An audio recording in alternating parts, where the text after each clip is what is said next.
San Mateo County Sheriff Christina Corpus speaking out for the very first time since taking the stand to fight for her job. The sheriff answering our questions outside the courthouse on the third day of a hearing to decide whether or not she should be removed from office over allegations of abuse of power. Our Lauren Toms has been following that hearing very closely for the past few days. She is live in Redwood City, where she just spoke with the sheriff just hours ago. Lauren.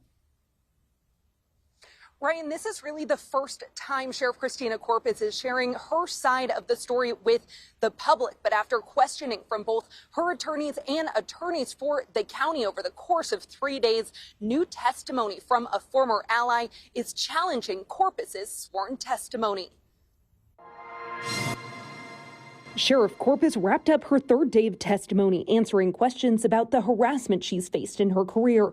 Her attorneys continuing to press the theme that she's a reformer under attack by an old guard, resistant to change. But by late morning, a former ally and close supporter, Valerie Barnes, contradicted Corpus's testimony about her relationship with top aide Victor INJ, a relationship that Barnes described crossed the line into a conflict of interest.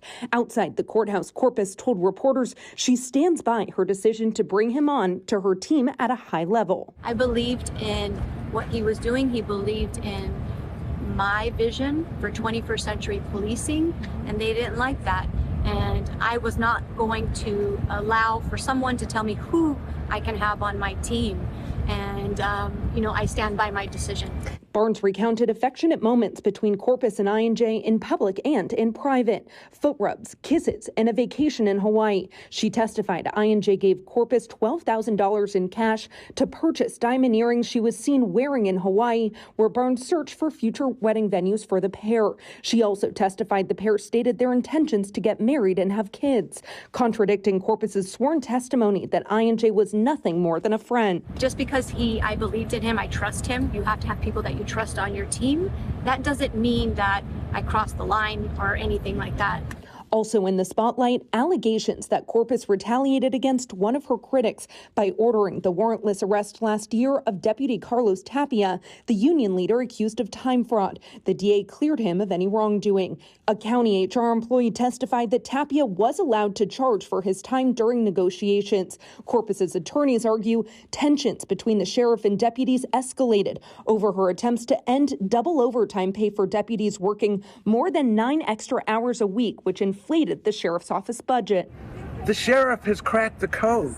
They have brought on more than 260 new employees, so many sworn officers, others in critical positions within the organization.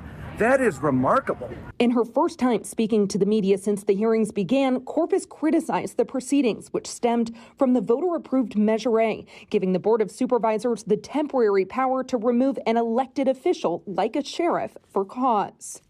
Sheriff, do you believe that these proceedings are being conducted fairly on behalf of the county? Absolutely not. Absolutely not. But she insists she's kept her county safe and won't be driven out. Well, the allegations are, they're false. And I will continue to fight. I will continue to prove to this county that I continue to keep them safe.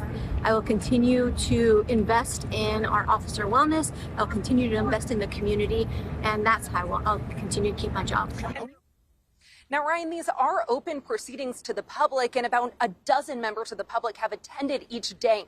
I've spoken with several who tell me that so far Corpus's testimony has not really changed their opinion of this situation. But ultimately, the decision to remove an elected official like Corpus from her position lies with the Board of Supervisors after they receive a recommendation from the current presiding judge.